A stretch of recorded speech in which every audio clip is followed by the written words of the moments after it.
Disclaimer. At Two Addicts and a Moron, we discuss personal stories of addiction with the intention of being educational, relatable, and inspirational. The views and experiences shared are those of individuals involved, are not meant to glorify or condone any illegal or harmful behavior. This content is for educational purposes only and is not intended as professional advice. If you or someone you know is struggling with addiction, we strongly encourage you seek help from a qualified professional or support service. We were in Fredericksburg this weekend and someone recognized me. Okay, celebrities. Yeah. And they wanted to take a picture with me.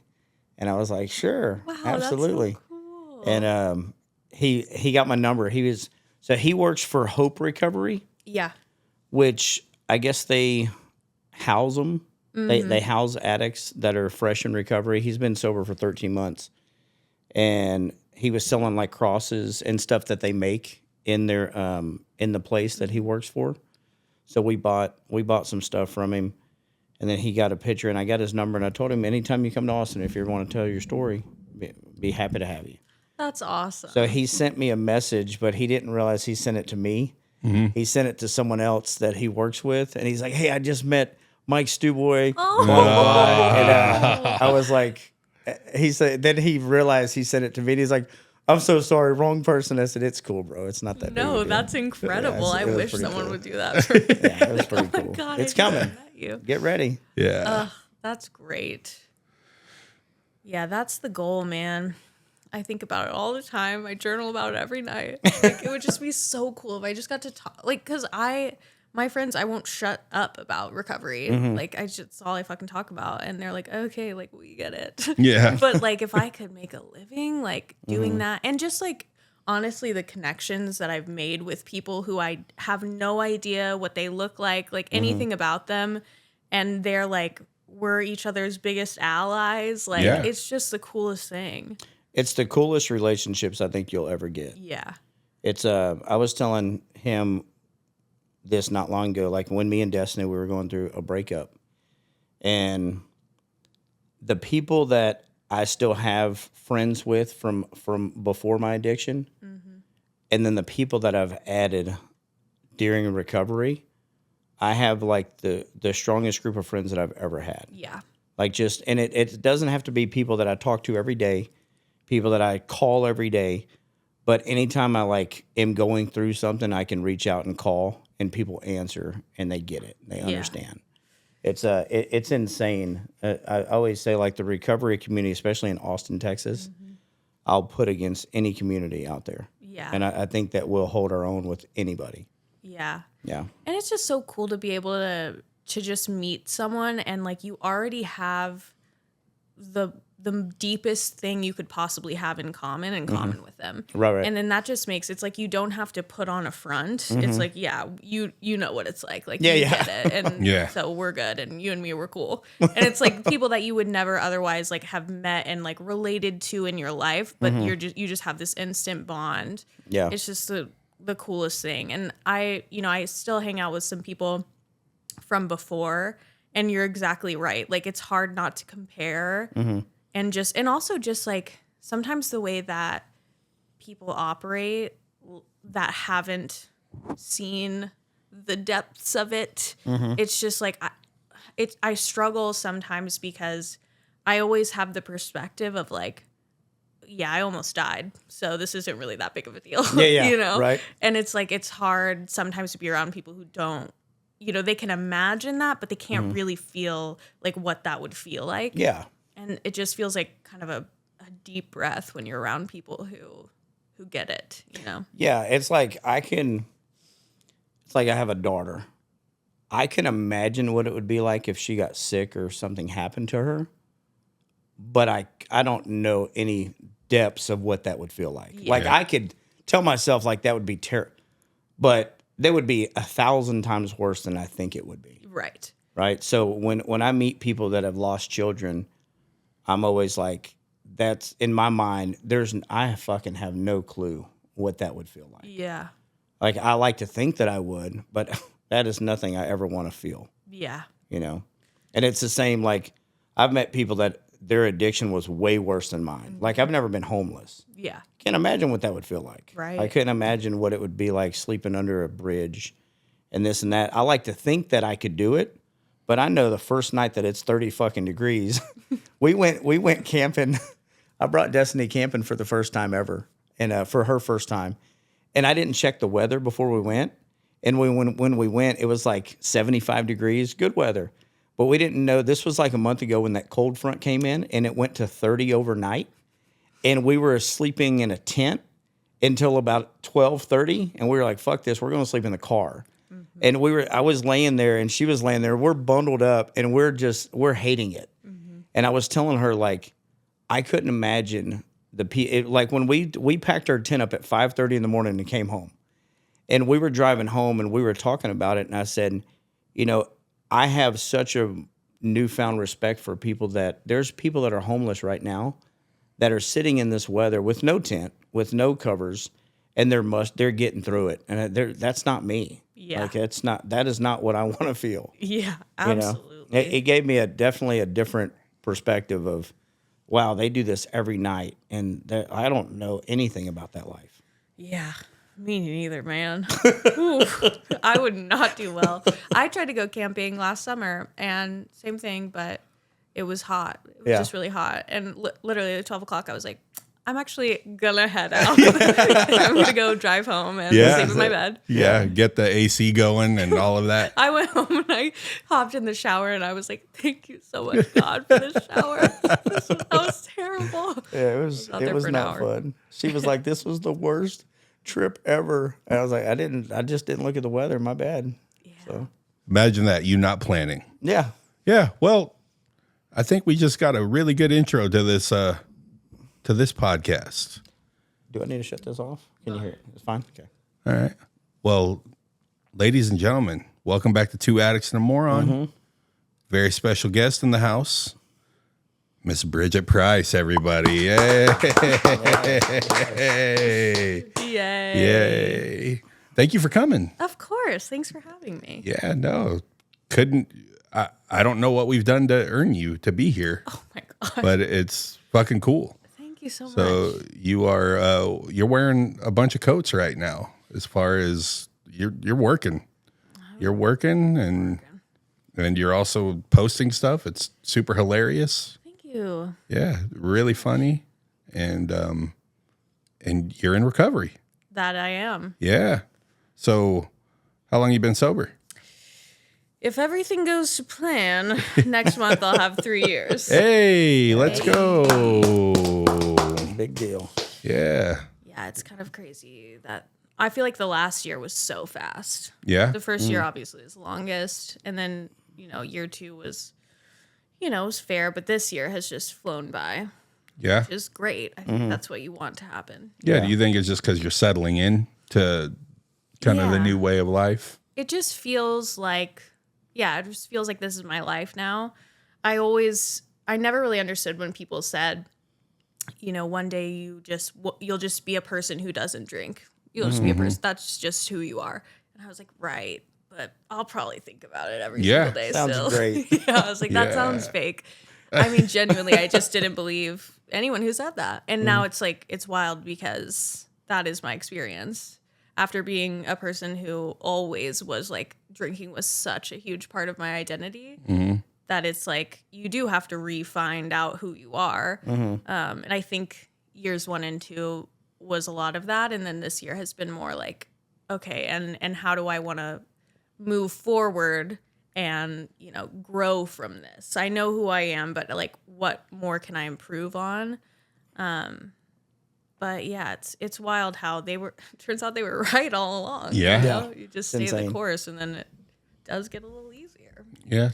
It's amazing what those people in those rooms know. They fucking know stuff. They just fucking know all kinds of crazy shit, right? I literally, when I first went into the rooms, I thought that everyone was either lying, they were like getting drunk beforehand or after. Yeah. Like, because I was like, there's no way these people are this happy and like genuinely having fun, or they aren't as bad as me, which is crazy because they would tell stories and I would completely align with them. But I was like, but I don't think they're like as depressed as I Yeah, am. right. Like, I don't think they really know the darkness like I do. Yeah. Because if they did, it would be way harder for them. Yeah. But it's like, no, it just turns out they like used the tools and like stuck to it. And I had never done that. Yeah. It's wild. Yeah. Yeah, it was funny. I was telling somebody at work today. They asked like, what was my hardest time, and I said the first year was hard. The first year, especially like trying to get my daughter back, that was hard because I kept failing these drug tests, even though I wasn't using, but I was having to do hair follicle tests, and they'd come back bad. And then the next one would come back worse than the first one, and be like, so it looked like I was still using. Yeah. And I'm trying to tell my daughter's mom, like, I'm really not using. And she's like, oh, I know I would be thinking, sure, motherfucker. Mm-hmm. But I was telling someone today, like, I don't even think about using anymore. Mm-hmm. Like, I know that it's so far away now that it's just not even an option. It doesn't even cross my mind anymore. Yeah. You know, whereas there were some times, rough times in the first year or two where I'd be like, man, this was one of those moments that I would normally get high and just let it all pass. Yeah. But I don't have those days anymore. Now it's just like, all right, let me pray to God, or let me reach out to somebody, or let me do what I've learned how to do and just push through it. Yeah. You know? It's weird how the things that like I should have always known to be true, I now like finally actually do know to be true. Like Right. this past weekend, I'm about to drop some tea. Uh-oh. But it's like actually really sad. Yeah.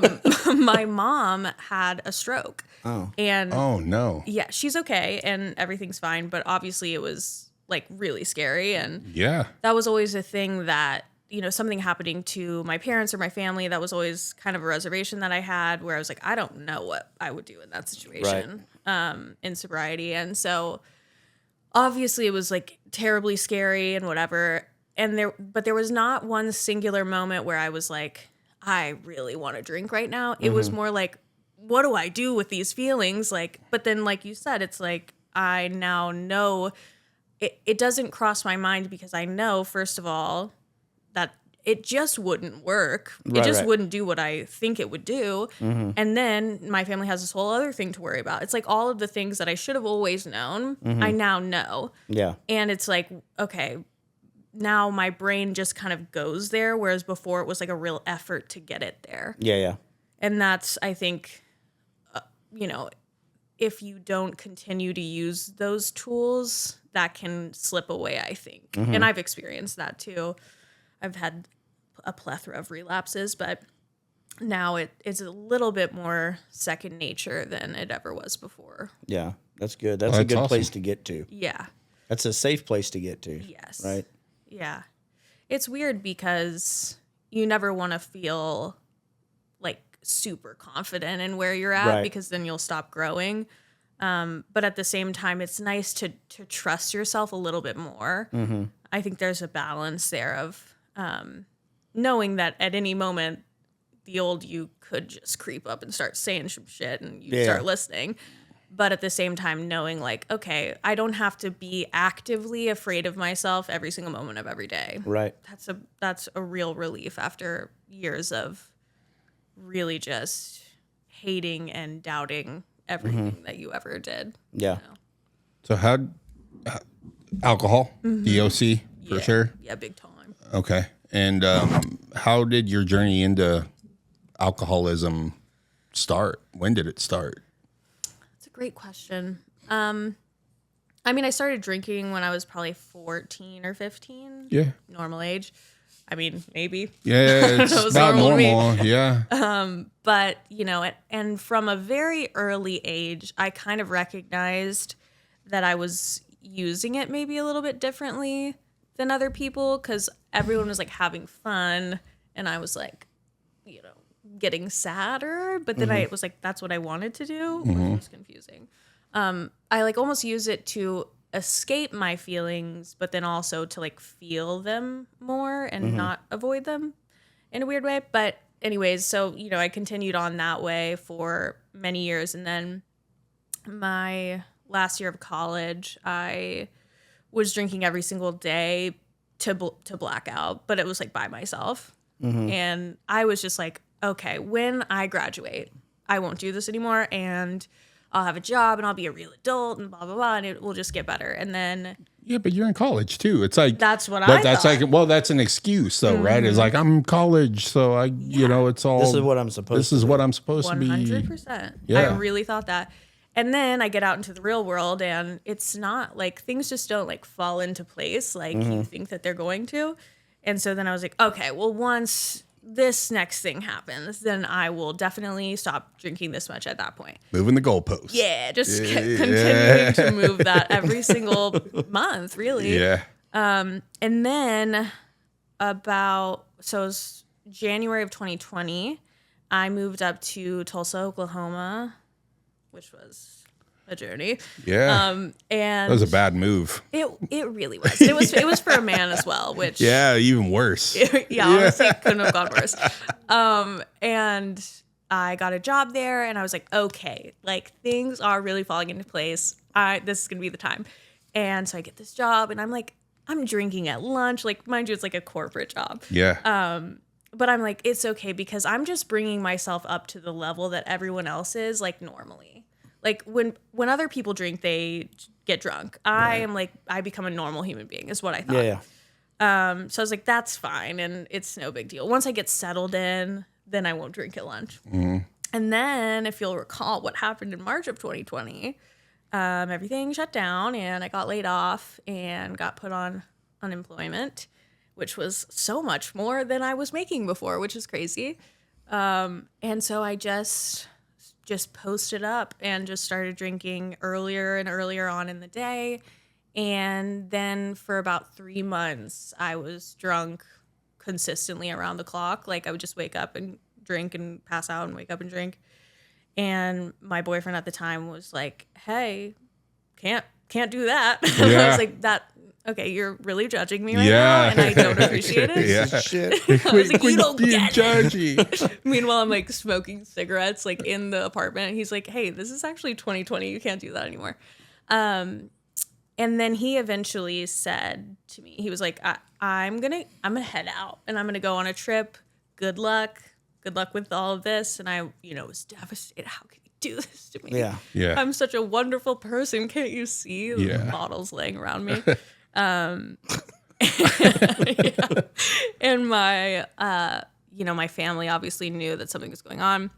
My mom drove up from Dallas to Tulsa in the middle of the night, and she was like, all right, tomorrow we're driving back to Dallas, and you are, we're going to go get you like assessed at like a mental health place. And I was like, right, okay, cool. So you'll be driving. And she was like, no, you're going to need to drive your car. And I was like, haven't done that in a while. It was Yeah. like 4 hours. I don't think so. And she was like, no, you're going to need your car, because basically they were like, you need to get out of this situation for good. And so this is the first time I've been sober for like any amount of hours in 3 months. And we're having to pull over every 10 minutes so I can just get violently ill on the side of the road, like in full blown withdrawal without like really knowing what that was. I was like, oh, this is a terrible hangover, you know? And then we went to this mental health place and they were like, oh, you're in active withdrawal and like, this is really bad and you could die and you need to stay here and detox. Mind you, I didn't even know what that was. Yeah. I was like, stay in this place. No, I'm not doing that. Yeah. And everyone was like, no, you need to. So I was like, okay, let me go home and get some things in order. And then I'll come back tomorrow. I was like, I need to rearrange some things and rearrange my schedule. I have nothing to do and I have nothing. Literally not working, not nothing. Yeah. I got some shit to do. I'm booked and busy, okay? Yeah. But I obviously go home and get drunk. And I remember my family looking at me like, whoa, like you're getting drunk after just hearing that, like you could die right now. But I did not believe that for a second. I was like, I'm fine and this is fine. I'm just sad. But I ended up actually going back the next day and did my first detox stint. But it was like a psych ward type situation. So it was really weird. But that kind of started the sober journey of like trying to get sober. And I remember being in that hospital and someone telling me like, okay, what's your plan? Are you going to do AA? Like, and I was like, no, I'm just not going to drink anymore. Yeah. And I remember them looking at me and being like, That's not actually how it works. And I was like, right, but you don't know me. Yeah, Like, I can do You're not me. immediately. Like, I think it maybe lasted a week, and then was back in the same place probably a month later. And then, that was just started the cycle of learning what it meant to be an alcoholic, because I just kept being like, wow, I was so sure a week ago that I was never going to drink again. And now I'm drunk and I don't even know what happened. Right.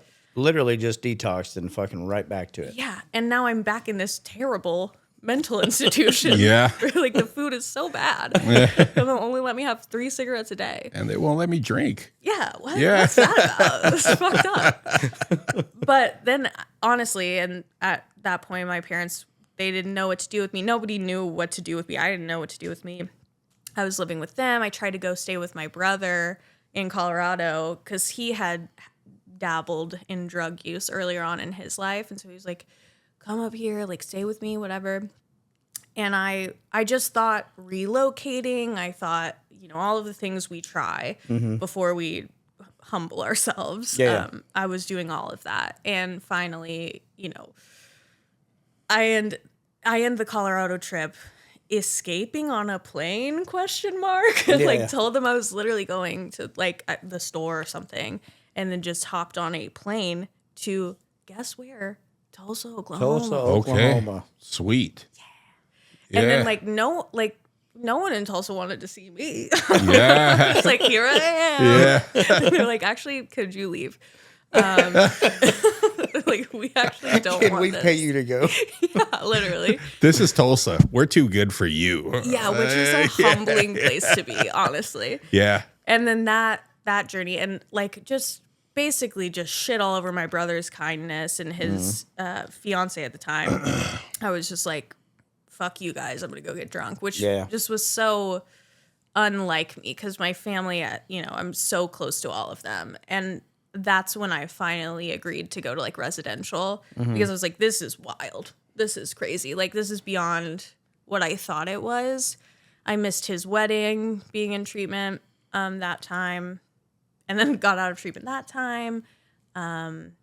Relapsed. I think I made it in 60 days and moved into, like, a sober living apartment. But again, I'm trying to call the shots. So I'm like, I'm not going to go to sober living. I'm going to go to a sober living apartment where I can live on my own. Yeah. Yeah, of course. Which didn't work, of course. And where did I end up going? Tulsa, Oklahoma. Tulsa. That part. Fucking go. But I took an $800 Uber this time Holy shit. from Dallas. It'd been cheaper to fly. Of course. But she wanted to get there right now. Yeah. We didn't want to wait. And that is one of 2 times that I did that. Whoa. Yeah. So I don't know. I didn't know you could take an Uber that far. Well, honestly, I didn't either. But once, like, I just tried. I just got in the car. I was like, and they were like, this is a mistake. I was like, if you would be willing to take me, I would be willing to pay you to go. And I don't know where I was getting that money, honestly. But anyways, one of those 2 times, I ended up back in the same treatment center I was before. And then the third and final time, or no, actually, after I got out of treatment that time, that's when I moved back to Austin, because I had heard about the recovery scene here, and I love Austin. And so that's when I was like, I'm going to live in Oxford and I'm going to do the whole thing that I was supposed to do. But then a big part of my story too is codependency and how I would just kind of transfer addictions to people. And I got into a relationship that time with another person in recovery. And then when that didn't work out, 5 months later, I'm back in the cycle again. And then that, kind of led to the 4 months from January to April when I ended up getting sober this time. I went to detox 4 times between January and April, to the point where they're like, you're not actually, like, you can't really be that badly withdrawing in this amount of time. Like, they were like, you just don't want to, like, you just can't stop on your own. Yeah. So you come here to dry out, and then you go back and you do it again. Yeah.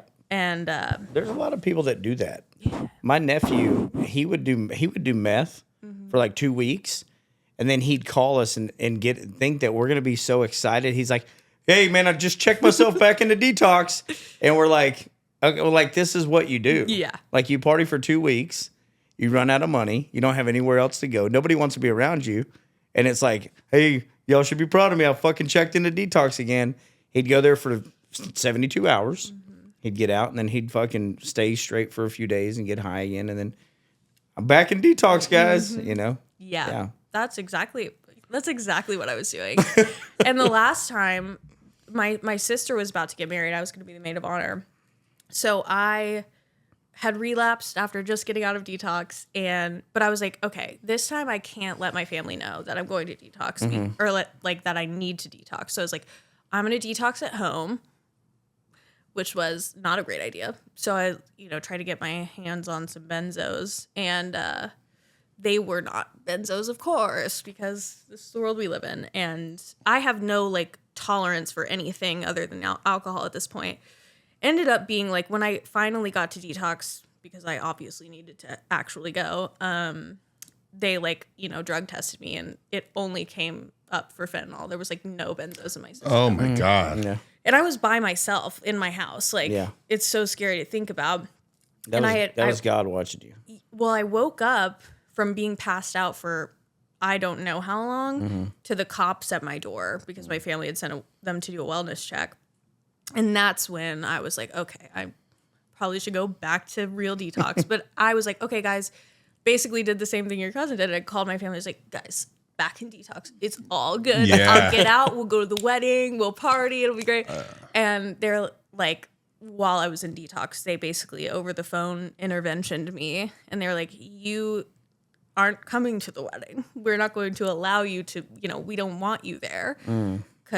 Which was so hard to hear, but of course, it makes perfect sense. Because I was already thinking in my mind, what am I going to do? Am I going to really be sober at this wedding, or am I going to try to secretly not be? Yeah. And they're like, you need to go back to treatment for real. And so that's the last time I went to treatment. And I think just the combination of the amount of times my family doing the intervention, and honestly, the last time I relapsed, I told myself, I'm going to pretend like I've never been to AA, I've never been to treatment, I've never done any of this. And because I think the shame is what's making me drink so much. So if I take the shame away, then I'll be able to drink normally, and I'll drink for a year and no one will know. And then I'll call everybody on a year and I'll say, guys, I've been drinking for a year and you had no idea. You didn't even know. And obviously within 24 hours, that is out the window. That's not how it works. And I think that was I was so certain that was going to work. And then that in conjunction with the detoxing at home and everything was just kind of it scared me a lot because I was like, oh shit, I actually don't think I'll be able to do this the way I've been trying to do it. And so I was kind of at this point where I was like, I'm going to give it 100% my all. And if that doesn't work, I think I'm probably just going to kill myself. Those were genuinely, that was my thought process. And it made sense because I was like, I can't keep doing this to myself. I can't keep doing this to my family. So I was like, I'll give it my all. But if it doesn't work, that option's always on the table. Yeah.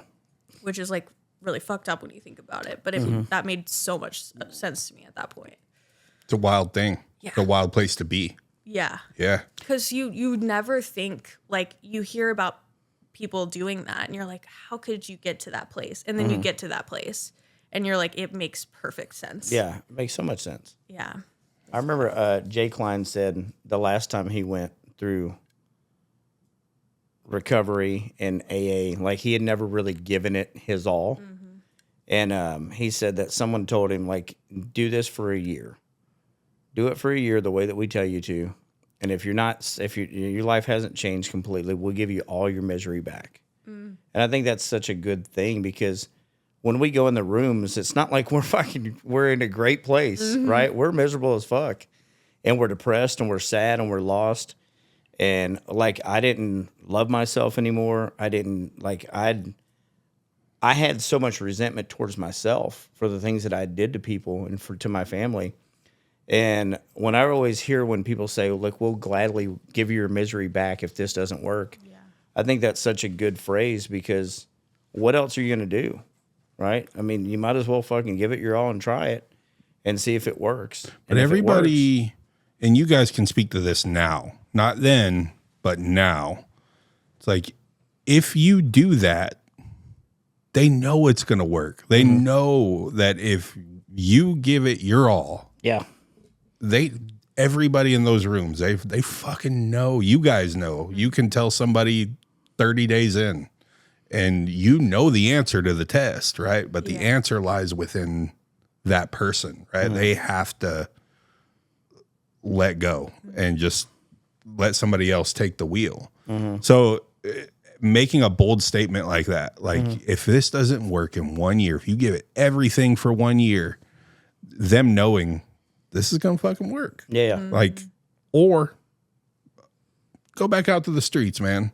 That's a hell of a gamble to sound off, right? But it's like, man, if you just fucking do it. And it don't even take a year is what's crazy. Yeah, it really doesn't. It really does it.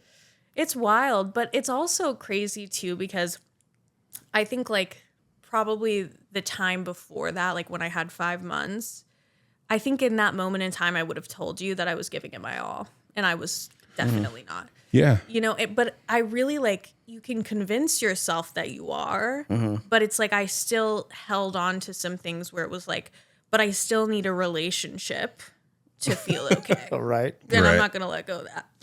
Because that would just be unfair. I remember always saying like, what? So I'm supposed to give up the thing that I love most in this life, drinking, and then also be single? Yeah. Terrible. Yeah. And then it turns out they were onto something there too. Yeah. But it's wild because truly if you, I phrased it in that moment as like, I'm going to give myself a chance at life, at having a life again. And the only way that I know to do that is through, the steps. And that's exactly what happened. It was like I had a chance again where I had not had a chance for a long time. Yeah. So rewind the clock for me. And this is a simple question that I'm about to ask, but it's probably going to be pretty complicated. Okay. Why did you drink? Oh, man. I think the main reason why I drank is because I never felt, I just never felt like I belonged in any room I was ever in. I always felt like there was a darkness to me that it seemed like other people weren't experiencing. And when I drank for many years, not at the end, but that kind of went away. And I felt like I belonged more, and it kind of made me feel like the person that I wanted to be. Now, I'm sure if we all sat together and watched a videotape of that person, I was not being the person I wanted to be, but I thought that I was. I felt like I was being confident and funny and whatever. I'm sure I was being really annoying in actuality, but it for a long time, I think it just made all of the thoughts in my head that are just so loud all the time quiet. Silenced them. Yeah. And that was like, it was like my own little world where I could escape from myself. And I think like the most beautiful thing about sobriety is and recovery is realizing that I don't need to silence myself in my brain. Like there's a world in which my brain becomes a habitable place to be, without having to get super fucked up to live in it. I think that's like what I would boil it down to. Yeah. That's it's always hard. I mean, like I still drink on occasion, and like I'll find myself like just yelling because I'm thinking about something that I did that I'm like ashamed of or I didn't like. Like, just fucking just drive and like say a phrase out loud or something that doesn't make any sense. So what's fucked up is I have a 16-year-old kid, and I'll do it sometimes when he's in the truck with me, and I'm not even, and he goes, "What?" And I'm like, I stubbed my toe. He's like, "While you're driving?" I'm like, "Yeah, you don't do that." Happens all the time. Yeah, just like just yelling awful thoughts out of my head. So it's weird how I guess even for me when you drank alcohol, I was thinking about what you were saying, how comfortable you get feeling a little more open and vulnerable in front of a group of people that you may even like, you know? Yeah. And it's like, they just don't like me, you know, like, you know what I mean? Yeah. It's weird. So long story short, I don't drink, but before this podcast and after this podcast is two completely different drinkers. Like I don't do it nearly the same way, because now I pay attention to why I grab a drink as opposed to just because it's there and I'm okay to do it. And I know I'm not going to get blackout drunk, but that's no reason to just fucking pick up a drink. Right. So, yeah, it's big of you to say. I mean, it's big of you to admit and come to terms with that. How long did it take you to figure that out? Like in recovery, on the recovery side of things? How long did it take me to figure out that that's why I was? Yeah, because isn't that like a big part? Yeah. Is trying to figure out why and get into the source, if you will. Yeah, I think I always kind of knew that though. Like I think I knew I feel really bad when I'm sober. And then when I drink, I don't feel that way anymore. And I know why I was feeling bad, because it was all the shit that was going on in my head. And like, you know, through years of therapy and, you know, going through treatment and having them be like, hey, this thing in your childhood, we should probably talk about that. You know, like I think you kind of put the pieces together. But what I think I found that has been through the journey of like the program was that like there's nothing inherently wrong with me. Like there's ways I can live soberly. Like I don't just have to deal with it. Right. I can like thrive in it. Yeah. And that's what I didn't know before. I always thought like, oh, so you're just taking away the thing that quiets the thoughts and I just have to live with the fucking thoughts. I don't want to do that. Yeah. Sounds terrible. Yeah, no, literally. That sounds horrible. That's why I never wanted to get sober. And I think like what I wish people told me more, and they probably did, and I probably just wasn't listening, but is like, when you first get sober, the reason it is so hard is because they don't go away immediately. Right. In fact, they're much worse. They're much worse at first. And so you're like, God, it's going to be an eternity of this. Yeah. I can't do that. And people do tell you, like, it does get better and whatever, but you're like, shut your fucking mouth. You don't know what it's like to be in my head right now. But unfortunately, it just really does get so much better. Yeah, that's why those rooms are really important. Yeah. And one day at a time. For him, like I remember when he first got out of treatment and it was like, all right, lunch, I'm going to a meeting.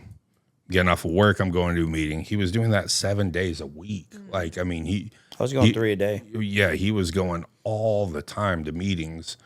And I was proud of him. I was like, that's good. Surround yourself, find a community, do all the things that you need to be doing. But I know how he was struggling. I could still see it and smell it on him. That's why he was going to those rooms all the time. Yeah. He had to occupy that space and time with other people.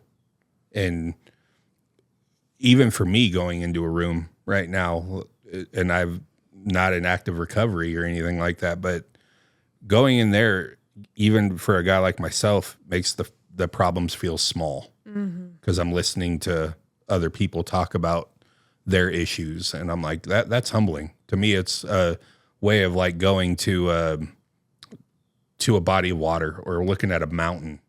It's like that makes you feel really tiny. If the water wants you, it's going to take you.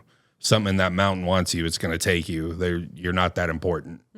So going there and seeing someone like him struggle with what he struggled with and then filling that space and then watching it diminish over time too. Like he didn't have to go as much anymore. Yeah. You know, that was what I liked seeing.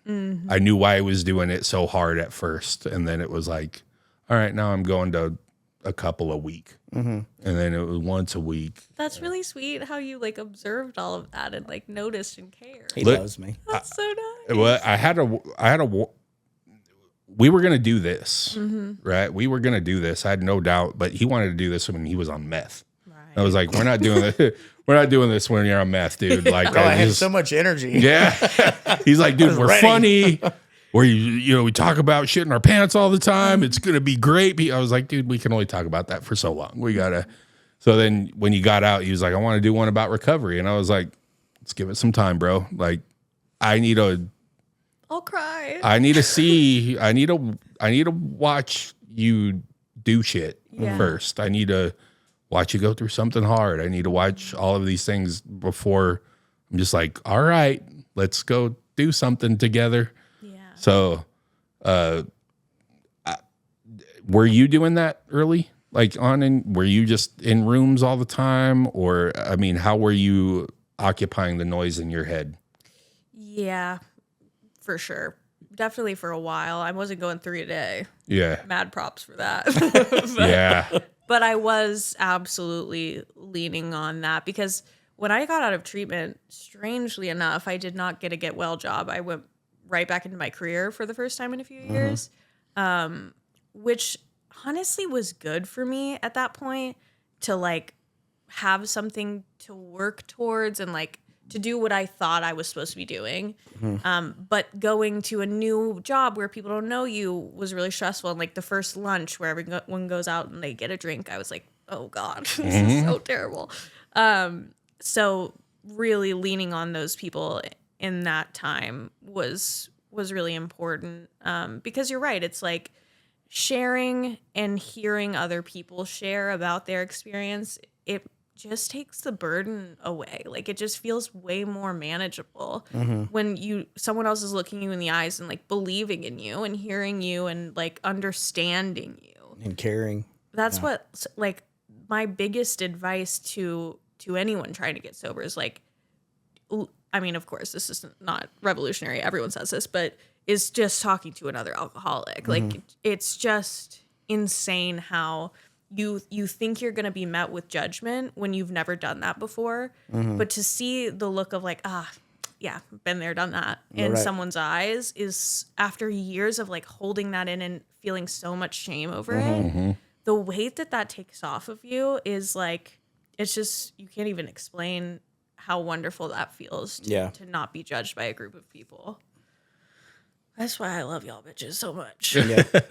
It's huge. It's a big deal. It's I've never shared to where I heard someone say, "Oh my God." Yeah. Right? Yeah. Because somebody in there has done it or even 1,000 times worse. Right? And I've never talked to one of my sponsors where they just dropped their pen and was like, "What the fuck did you do?" It's like, "Yeah, I've done that." Like, "Oh, let me tell you about my shit." Right? And it's something that it's the shame, right? It's the and that shame, like those voices in your head too. That's what always kept me going back. Like I could get sober for 2 weeks, but once that depression part started kicking in, and I started like fucking feeling sad and start crying about absolutely nothing, that's when in my mind it was always, I know how to make this go away, and I'm gonna make it go away because I can't deal with being depressed. I can't. Like I used to always say, I don't know how someone could kill themselves, but whenever I would get sober for a week or two, the feelings that I would have for that week or two, I would never agree with someone killing themselves, but I can see how someone could say, fuck this, if they really feel like that every day of their life. It's a terrible fucking feeling. And I'm sure alcohol, every withdrawal is different. I've always heard alcohol is the worst one. Like I've always heard that's the one that like you could die from. Benzos too. Yeah. They're apparently very similar. But it's, I was trying to explain to a normie recently what alcohol withdrawal is like. And it's almost like you can't find the words because we use the word anxiety so much nowadays, which like, cause everyone probably has it for like good reason. But the feeling of anxiety in that is like, it's like just something I couldn't even put into words. Like, plus your body's involved in that feeling too. So like you're shaking and you just think like the world is about to end and you're sweating and like sleep isn't real. That's not a real thing you can do. It's just like, I remember them being like, just sleep it off. I'm like, what the fuck are you talking about? I'm going to try to find forensic files on this detox TV and look at someone who has it worse than me right now because fuck, this is terrible. Yeah. Like, God. And then you just can't eat anything. Like, the hours between you getting to detox and when they will give you the first Ativan or whatever, the most hellish experience of all time, like genuinely, because you know, when you scream, when you remember something you said, John, it's like that times 3,000 maybe, like that, because I have that too, where to this day I'll like get the douche chills from something I remember I did when I was drinking, like, and I was like, oh my God. Yeah. So I do that sober. Like I do that completely sober. I do it in the car all the time. I always say if someone was like riding with me and I didn't know, they would think I was fucking crazy. My son does. Some shit that I was like, oh, I was singing this song. He's like, you said something completely different. He's 16. He's like, you're not singing the fucking song. You just don't know the song. You said something different than what the song is. I'm like, fuck you, dude. Like, you know, like, go fuck yourself. All right. I'm ashamed. Yeah. I'm hurt. I'm scared. I don't know what I am right now. Yeah. It's fucking wild. It's like a highlight reel of like all the worst things that you've ever done or thought or said. It all in one moment in time. And like, that's the fear that you feel. And it's like, it's never going to get better. There's no part of you that can accept the reality that it will ever get better. It's just like, this is going to be it forever. And I'm going to fucking hate my life. And that's just what's going to be. And that's why it feels so insurmountable to ever get sober. Right. Because it's like, I can't be coherent for the existence I have created for myself. Yeah. It is way too shameful. Like to ever sober up and come to the surface enough to look back at the wreckage I've caused, that's just simply unbearable. Yeah. And I always say this, but alcoholics to me have it, not trying to compare, but I feel like it's worse being in recovery as an alcoholic because fucking everywhere.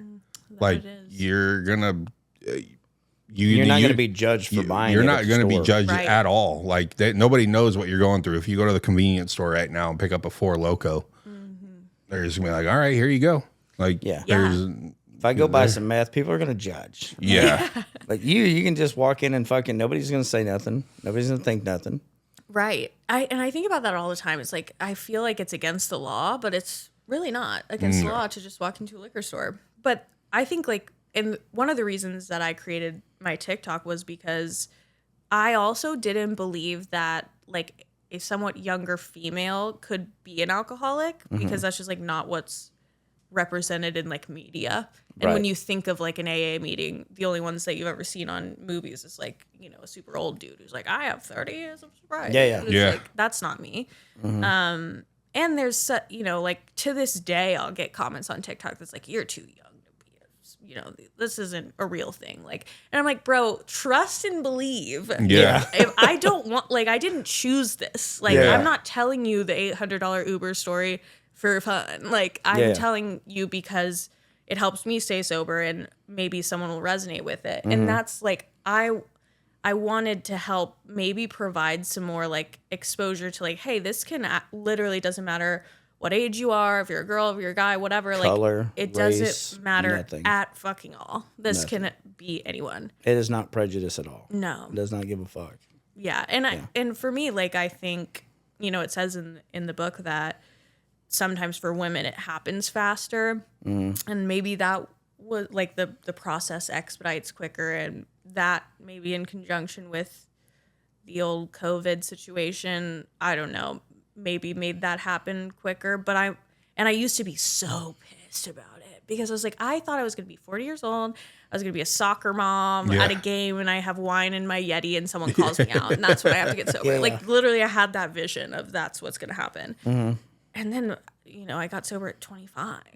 Yeah, but there's there's a lot more going on in a girl's head than a dude's too, right? There's a lot more. You said it, not me. There's a lot more to quiet down. Look, our brains are bigger. That's science. Don't blame me for that. I think the same thing. But there's just as far as like what's going on up there, though, Yeah. is you women just have a lot more happening. I mean, in my head right now, there's just a fucking caveman with a pickaxe building a wheel. Kink. Well, I think there's a lot more that can happen to a woman too. Right? Yeah, there's a lot more anxieties. Like there's a lot more like bad things that can happen to women than for men, I think. Like, you know, and I think that, you know, a lot of women that I've met through recovery, they've been through some shit and like childhood stuff, terrible relationships. Some have been raped, you know, like just not good shit. And I always think, I feel the same way. I think women go through addiction. They go through worse than what men do, in my opinion. Well, I've never been a man, so I can't really speak to that experience, but I feel like all I can say is like what I went through, and the thoughts, you're right, they literally never stop. Yeah. They're always going. Yeah. And they just, and I used to think like, this sucks so bad that I had to get sober this young. What am I going to do when I get married? I'm not going to have champagne at my wedding. Yeah. That was like a really big deal for me for a long time. I'm going to toast, damn it. Yeah. Then it's like, Bridget, you would get blackout drunk at your wedding and make a fool of yourself at your own wedding. What do you mean? But now I feel really grateful to have gotten sober at a relatively young age, because I feel like I get to live two different lives. Like I have before and I have now. And that person is existing in such a different way, because it was fucking miserable before. Like even before I started drinking, out the womb, I was just panicked. Like I knew something bad was going to happen at all times. Yeah. And now I get to experience like a large chunk of my life not being shackled by those thoughts as much. Not having hangovers. Or shackled by a thing, you know, like shackled by the thing that you were doing to quiet down the thoughts. Now you just have to fucking go to work a little bit more. Yeah. You know? Yeah. But having the tools to do it is pretty fucking awesome, you know? Because the bad shit doesn't stop happening. It does not. It just keeps fucking going, you know? Like the longer we go, the more bad shit we're just going to pick up. Yeah. You know? But you figure out how to deal with it. Yeah. Right? And you especially in sobriety, when I go through like little moments, right? I call them cookie jar memories. So I can go back and remember, well, at 3 months I went through this. And I thought at the time it was fucking terrible. Like, I'm not going to be able to make it through this. And at 6 months, I couldn't see my daughter still. That was terrible. But I was able to get through it. So I call them cookie jar memories, so I can go back and remember them and pull from that little cookie jar and remember that feeling of how bad it was and how I didn't think there was no way I'm going to get through this. And now I'm almost three years and 3 months sober, and I was able to get through it. And now when those other things come up, because there are going to be some bad things that come up, but I feel like I've already went through the hardest part, which was getting sober. Yeah. So all the other things, even if they're difficult, they're doable. Yes. Right? And we can get through them. Yeah. Like, and now we have the tools to silence the mind as much as we can, because that motherfucker's always talking shit to me. He's always yipping. But now I can actually get through it. And I can remember, well, I went through this at 1 year and I was able to get through it. And I didn't think like I was ever going to get past that. Yeah. You know? That's such a good way to put it. I like the cookie jar. I think I might steal that. Yeah. Because it's so real, and you start to kind of build up. Like, I have my bad memories that I pull from where I'm like, okay, remember the time you did this? What was that about? Yeah. And then it's like, remember the time you got through that? Yeah, you can get through this too. That seemed impossible at the time, and you did it.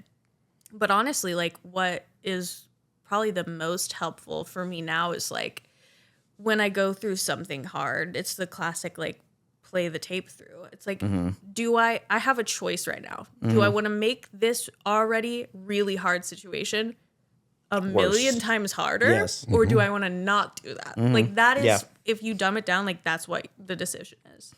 And it's like, of course not.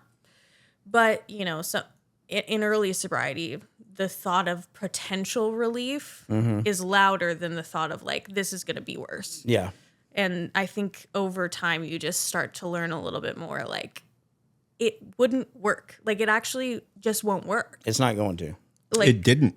it didn't for like it did day 1, year 1, year Yeah, 2. Yeah. But like then it never did again. And that's the crazy thing about our minds is like how many times we had to learn that this isn't working anymore. I mean, it's, chasing the dragon of like, fuck. But I did have that experience where it works. So what can I do? What avenues can I take To get back to that. back there? And it just is gone forever, unfortunately. Yeah, I had a really good sponsor that he used to always say, play the tape, right? Because for the first 15 minutes, it's going to feel great. If you go get high, you'll be like, fuck, this is what I needed. And then after that, it's going to be fucking terrible. Because now you relapsed. Now you started over. Now you got to go tell people. And I never worried about a relapse, but I care what you think if I relapse. Oh, of course. If I relapse, I relapse. But me having to tell people and then knowing that you might judge me or you're going to think, oh, yeah, that's terrible. I don't want to feel that. Fuck that. I'll keep my relapse to myself if that's the case. But that's something that like I'm never worried about a relapse, but I do care what Bridget would think if I did relapse. Yeah. Right? Yes. And I don't want to have that thought or that feeling, so I'm just not going to relapse. Yeah. Because I don't want to feel that fucking shit. That's a terrible feeling. I saw this this meme on like it was like a sober meme account, and it was like, I can't relapse. I'm a sober micro celebrity on the internet. And it was like sometimes I do be feeling that way. I'm like, I can't tell these people. I can't, because really the judgment, and no one fucking in recovery ever judges you for relapsing. They don't. Which is crazy. But I just convince myself that you will. Oh yeah. Yeah. Because I know, like, you're not gonna say. Yeah, You're gonna but what are you gonna think it? Yeah, Yeah, you're gonna think I'm weak. Well, I think it's awesome you started your TikTok and did that too, because the amount of people that you can reach, especially being a woman, and being a woman that's very funny, very pretty, has your shit together, and you can reach so many, especially young, because we need people out there that are young that are sober, because like 25 and sober. I don't want to fucking be 25 and sober. That sounds terrible. Or 21. I'm just now starting to be able to drink legally, right? But for people that can do it, other people need to see that someone like you can do it, and that someone like you can thrive in it. Not just do it, but you can thrive in it, because that's what other people need to see. Yeah. You know, that's such a big deal. Your TikTok's going to blow up. Thank you. You know? That's like when I first started doing like H&Is and stuff, my thing was like, I wanted to somehow be able to convince everyone how much I was sitting in your seat. Like, because I know you're sitting there in rehab and these people come and they tell you about how great everything is now. And you're like, okay. Fuck you. Yeah. And I remember like I went back to the treatment center that I went to do H&Is for a while. And I just was like, guys, I really want you to fucking understand that I was sitting right there and I was listening to these same people that I'm with right now. And I was like, you're full of shit. I don't care. Like, fuck you. Yeah. But then I fucking did what they said and it literally works. Like, and that's how, like, I'm just like, no, because I fucking know what it feels like to just be like, this isn't going to work for me. I'm so happy for you guys. That's great. Yeah. But it's not going to work for me. And now it's like, I was so confident that I was the exception that I like want to make it my life's work to convince as many people as I can who are sitting in the place where they feel like they're the exception that like this can work for you too if you wanted to. Yeah. That's like it's so hard to do that because I know you're sitting there feeling like, okay. It's the most important part though. Like you've got to want to. You've got to want to. Yeah. And if you don't, it won't work. But if you do, it's going to work. I mean. And I like what you said because it wasn't working anymore anyways, right? Yeah. Like, I remember the first few times I did meth, like, it was amazing. It fucking, like, this is where I need to be forever. Yeah. And then I did it for so long that I wasn't doing it recreational anymore. Now I'm just doing it just to make it through the day. And now it's not doing what it used to. And now my life's falling apart. I'm losing everything. But now I've in it for so long that this is just what I know. Yeah. Right? Like just drinking, waking up and drinking. It's what I know, right? For me, it was waking up and doing meth. This is just what I do. And it wasn't working anymore, but it was just all that I knew. Yeah. And I had already lost so much and so many people that I was like, well, now I'm 40 years old. This is just what my life is. Yeah. Right. And you start to settle for this is just what the hand that God gave me. Right. And I've said this on this podcast before. I had a buddy that I used to use with, and he had been to prison and he had been, he was still using. And I remember one day he was saying, he was like 48. And he was like, man, I believe in reincarnation, and I hope so because my life's already done. I hope I can come back and have a better one. And I was thinking, like, you're 48. You might live 52 more years. That's terrible. But then I looked at myself and I was like, I kind of feel the same fucking way, right? I'm doing the same shit. So that's when I started, like, wanting to change something. I just didn't know how. And I didn't know if it was possible. Yeah. That was the scary part. When it didn't work anymore, and when I knew I needed to change something, but I didn't know if I could. That was the terrible part. That was the scary part. Yeah. And you know what? Honestly, I'm going to say something controversial, but I think for sure you have a way better shot if you want to get sober. I think that's absolutely true. For sure. I also think it's possible to get sober if you don't want to. Because I think over time you can start to see you can start to want to once you've already got it. Yeah. Because like you're saying, like I didn't know that a world existed where I was sober and like things were better. Because all I knew was getting sober and shit still being miserable. Yeah. And so the last time I was like, I guess I have to just do it so that maybe I'll survive. But then if not, I guess I'll just not. Yeah. But then when things started to like, when I started to see like, oh, my life is improving. I don't need this thing. That's when I started to really want to be sober. Yeah. Yeah. I almost felt like I just had to be, not for anyone else. Like, because I think that is true. I think you probably can't get sober for anyone else sustainably. I think there has to be a large part of you that wants it for yourself. But I needed it for myself, and then I wanted it for myself. Right. Right. You know? Yeah. And I think I'd be lying if I said, like, day one, I was like, I want to be sober for the rest of my life. Because I was like, I just can't see a world where I do either. Oh, I thought it was going to be miserable. Yeah. This is going to be terrible. Yeah. That's what I thought. Yeah. Like, I remember I made it, 13 days? They were at work with me. I was on my 13th day sober. And I already cried like 15 times by lunch. Like, I was miserable. Yeah. And one of our other buddies was like, I'm putting you in rehab tomorrow. I was like, I'm not fucking going to rehab. You're outside of your mind. I can do this on my own. He said, you're going to be smoking meth tonight. The way that he said, I know because I used to be an addict. You're not going to make it another night.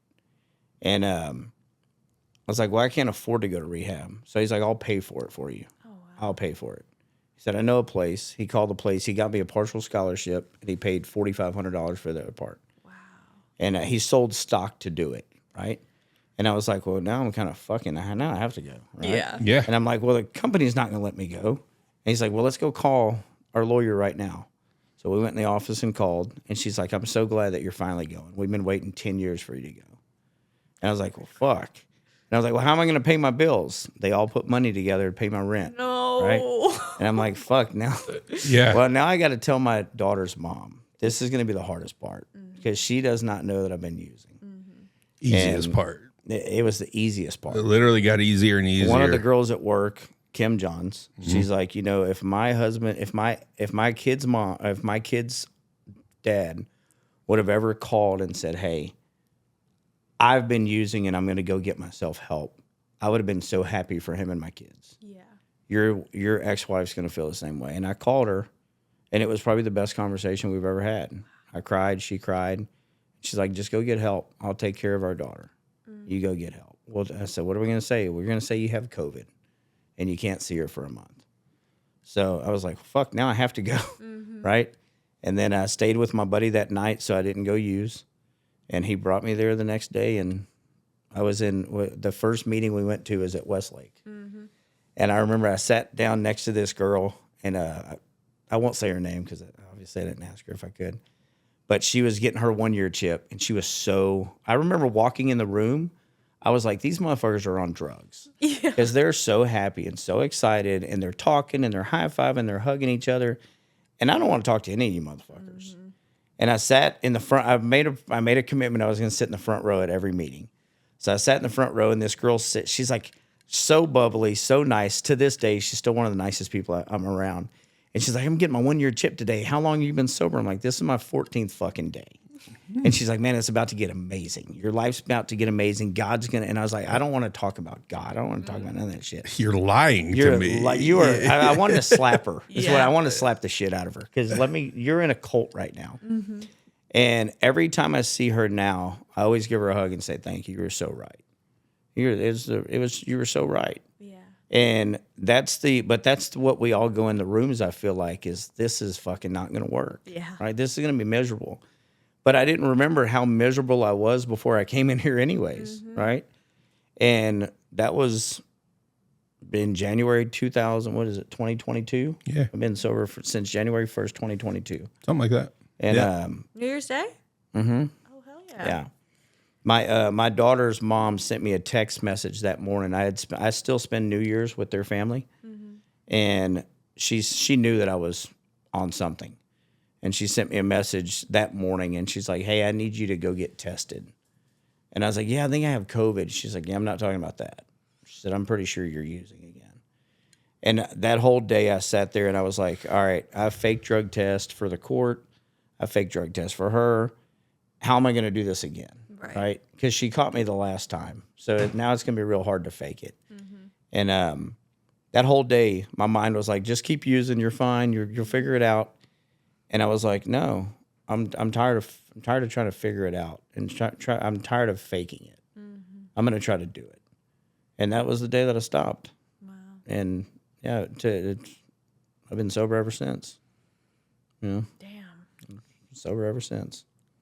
The fact that, like, I just love the idea of your whole community around you, like, just really rallied for you. That's sorry, so son badass. of bitches. We were just waiting. The worst intervention we were just waiting. ever. We were like, not them literally helping you in every single way. Yeah, we were just waiting around. I was like, I'm not going to be able to pay rent. And they're like, we have it. We got it covered. I love that. Yeah, it was terrible. It was terrible. How dare they? How dare y'all try to help me? And to this day, like every time, I don't forget it. Mm-hmm. They literally saved my life. Yeah. They literally saved my life, and they gave me a life where I can be a dad for my daughter, and I can be a better person for everybody around me. I disagree, man. I think you did all that. It's just you had to make the jump. Like at the end of the day, that's what it is. You had to make a jump. He had to make a jump. Everybody has to make a jump into that. Mm-hmm. So you need to give yourself a little more credit for that. And if you have issues with that from time to time, you need to give yourself a little more credit too. It is strange because I think after a while it feels weird to take any credit at all because of how many people and things and situations and like divine intervention you saw. All the pieces have to come together. Yeah, they really do. And it's like, yes, it's true that at the end of the day, you have to put one foot in front of the other.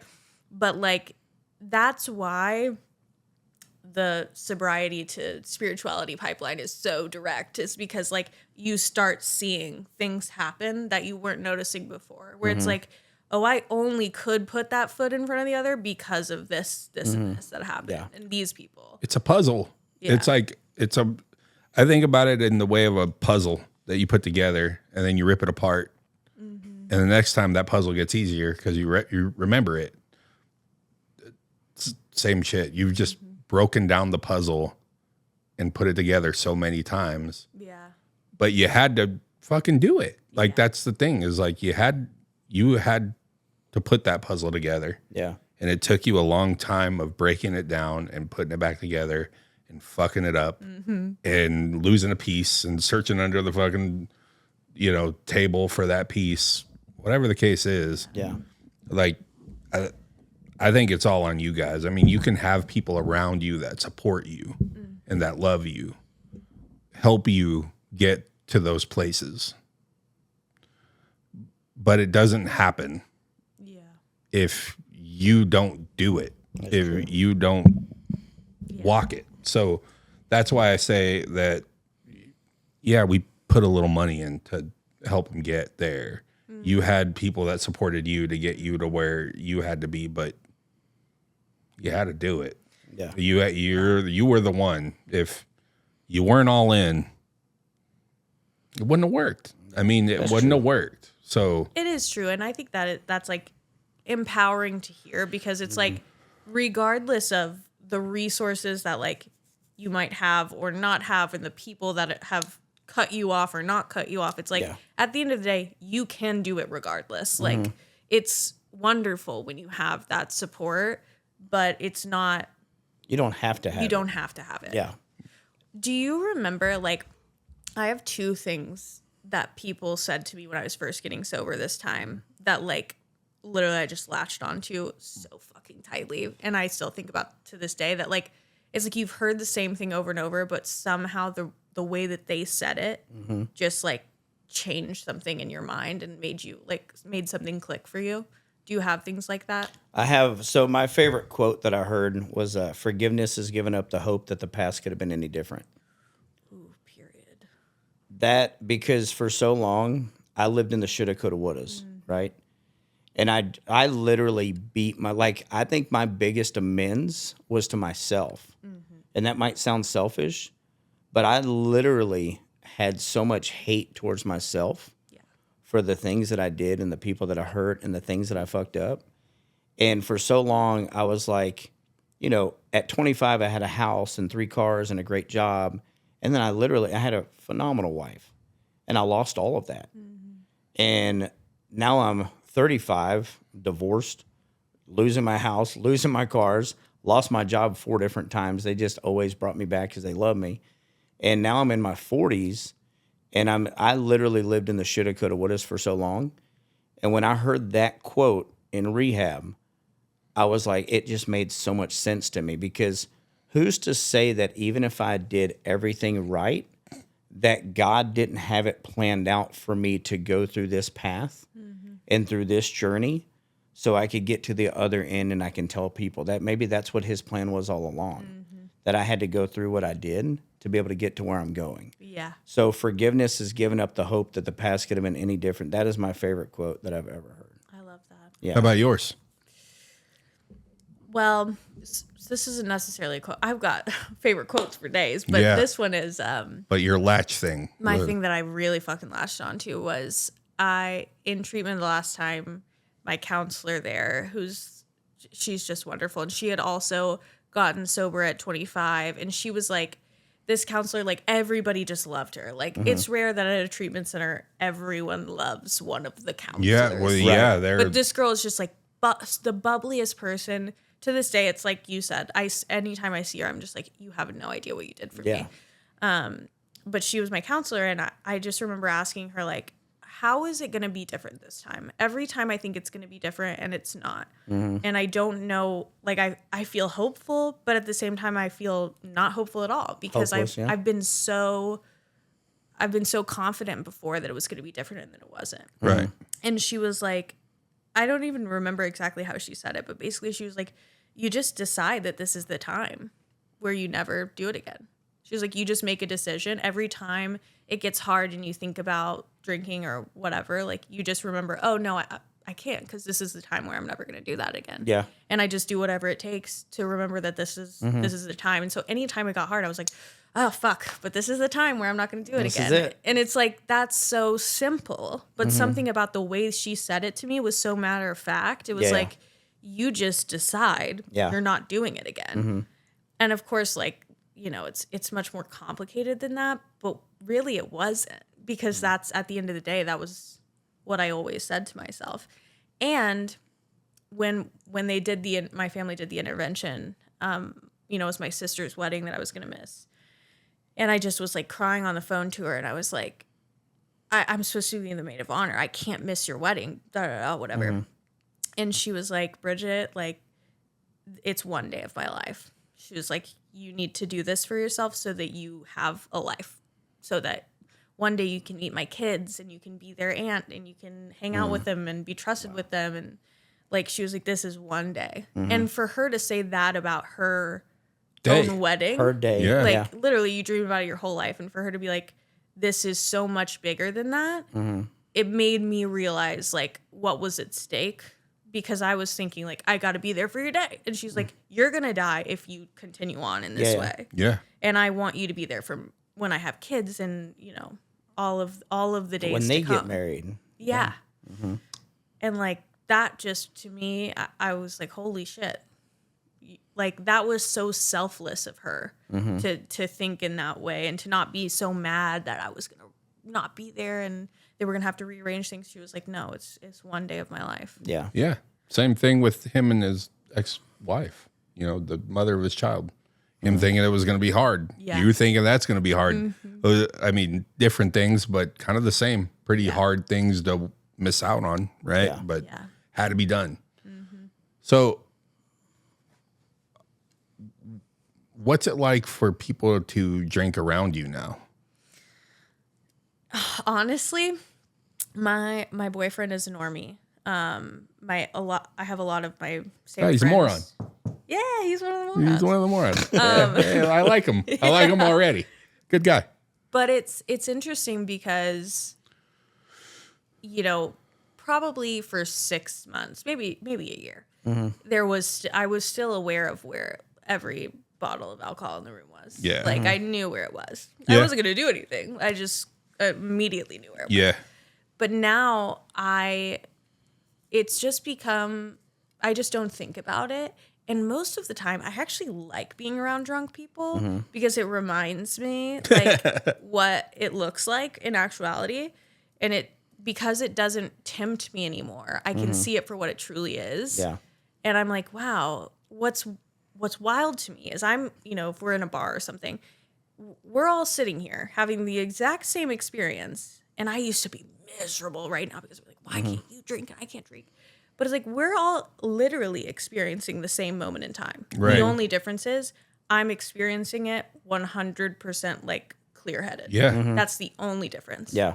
And that difference was so big to me for so long. But now I just see it as I don't say anything stupid. I can drive myself home. I will not feel like shit tomorrow. Like I almost love being around drunk people. Yeah. Like it makes me feel like That's why I don't do that. yeah. Kinda. Which that's not the reason I quit. Yeah, But for I sure. bring that up a lot to people who I have some people close to me in my life who are like, well, yeah, I drink every day, but it's nothing like yours was. And I'm like, right. But that's Yeah, not but- necessarily saying like it's good. What a badge of honor. Yeah. I'm like, mine isn't like the benchmark for what alcoholism looks like. Right. That's just what mine looked like. Yeah. Right. And so I'm like, I'm just saying, like, you can drink any amount and be able to acknowledge the benefits to potentially not drinking. Yeah, for Like, sure. anyone can make that decision, if you wanted to. Right. You don't have to reach the point that I reached. And I hope that you don't. I really hope no one ever has to experience that. But, I think that's where I'm at now. Now, granted, I'm going on my first like big vacation next month in sobriety. Just haven't ever done that in the last 3 years. And it's like an all inclusive. And so I'm really like doing some prep work for that Yeah. because that was initially it was like my wedding. And if I go on a vacation, Yeah. those are going to be hard. And Yeah. so I think I imagine it will be the same experience where I'm like, thank God I get to remember this whole thing Experience and this. really be in it. But I am still doing some preparations. Yeah. just Yeah, to for be sure. safe. We went on a cruise for my brother's 50th birthday. I think I was a year sober, maybe a year and a Yeah. half. Somewhere around there. And I think Destiny, she was about 6 months sober. And we were the only two on the entire cruise that didn't drink. Right. And I know we had more fun than anybody else did. I have no doubt about it. And like Destiny, she'll drink from time to time now. She doesn't do drugs. She was always a drug addict. And I was always a drug addict. I was never an alcoholic. Alcohol has never brought me other places So like for my brother's wedding, I'll do a toast with him because I'm his best man, but I'm not going to get, I have no intentions of having a hangover or throwing up. Yeah. That just doesn't sound fun to me. But I'll tell you, we went to Fredericksburg this last weekend, and when we went into a karaoke bar, I was thinking, I got up and did karaoke before when I was sober, and it was the most nervous I've ever been in my life. I mean, I literally was shaking. I had to hold the microphone with two hands because I was shaking so much. And for a split second, I was thinking, I know if I took a shot, it would probably like calm my nerves or something. But I didn't. I got up there and did karaoke twice, and I killed it. Yeah. Yeah, you And did. I killed it. And Destiny got up and did karaoke. Now, she drank a little bit, but she sings phenomenal. And she killed it. And then after that, like every girl in the place wanted her to do songs with them because like, come do it with us so it doesn't sound so bad type shit. And but it was a good time. And it was like, I don't have to go out and get shitty to feel better in a comfort zone, right? Yeah. And that's always like when we went to the first little club, I asked Dest, I said, you want to dance? And she's like, I've never been somewhere where someone's danced with me, right? Because she's so young. And I was like, well, let's go dance. And in my mind, of course, everyone's going to be staring at us. They're going to be looking at you. I'm white. I'm not a great dancer, right? And but we didn't give a shit. We just went out there and had fun because we're not going to see these motherfuckers ever again. And that's what I always tell myself is I'm never going to see these people again anyways. Yeah. Right?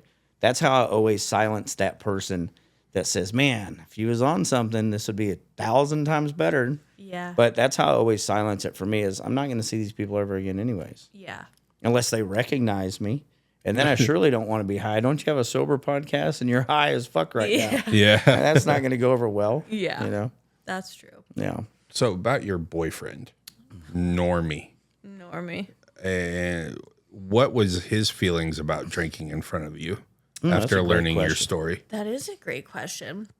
Well, we met on an app, and so I put that I was sober on it. But I think I said, I was trying to be like cute about it. Yeah. I was like, I'm sober, but I'm more fun than I've ever been, which is true. Not in like a weird way, but just like in a chill way. Yeah. Not like weird. Yeah. But so he, like when we went on our first date or whatever, he asked me, and I really am just so I'm not interested in being like in hiding any part of it. I'm just like, listen, I'm an alcoholic. Like that's just what it is.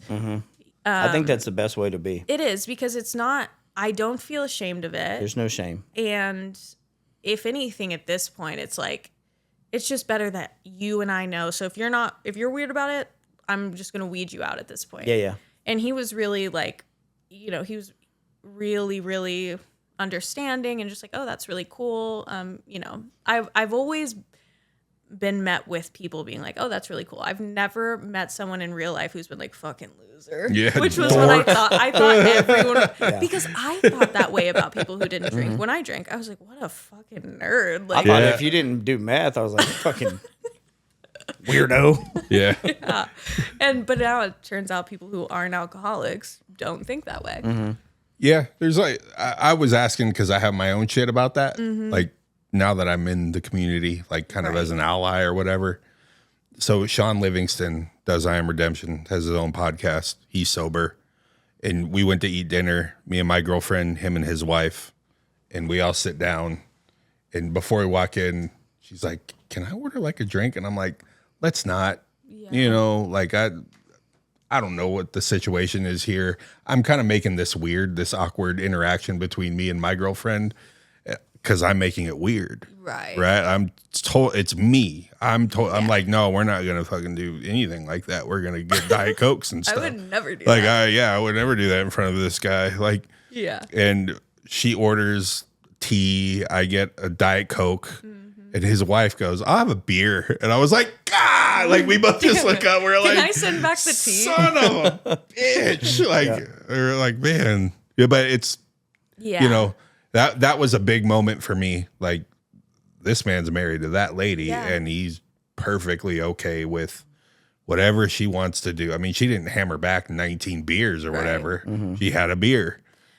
Yeah. I think like I've always vacillated between like, I think I feel weirder when people don't do something because I'm around. Yeah. I think I feel weirder about that because I'm just like, obviously either way, whatever the other person's comfortable with. I'm like, I just don't want you to have to do anything different because of my presence. Well, the book says something like we shouldn't have to run away from places, Yeah. right? We shouldn't have to not show up at a wedding because people are drinking. We shouldn't have to not show up here because people. You should get to a point to where I can be around it. That's how I feel. And Yeah. Now, I'm not going to go sit around people smoking meth. right. That's a little different. Yes. But they're not doing that out in the public, Yeah. right? So I don't have to worry Yeah, about that's that. easy to dodge. It's not so easy for Yeah. alcoholics to dodge. And you know? unfortunately, I love a dive bar. I like playing pool. I like playing darts. Like, Yeah. I just like the vibe of those places. I feel at home there. And someone on my TikTok the other day said, the classic, if you hang out at the barber shop long enough, you're gonna get a haircut. And I was like, okay. Or maybe it's that I've gotten to the place where I always hoped I would be, where it says like I'm not resisting anything. I'm not actively avoiding anything. I can just exist in perfect peace and harmony as a person in recovery. Like, and that was always the goal. Yeah. I didn't think I was gonna get to that goal, but like here we are. Yeah, That's that person on TikTok. That's a great place to be, Go too. fuck yourself. Maybe I'm giving the haircut, motherfucker. Like, Yeah, maybe I am the barber. Yeah, maybe. Yeah. Yeah, Did you maybe ever I'm think a about barber. that? Yeah, yeah, Fuck you. I'm not getting a haircut. yeah. Go. Have you seen my hair? I haven't cut it in years. Yeah. Damn it. Yeah, I think I also struggled because I didn't know if I needed to date someone in recovery or if I needed, like, I just didn't know. Yeah. Because I stayed single, after dating the person in rehab.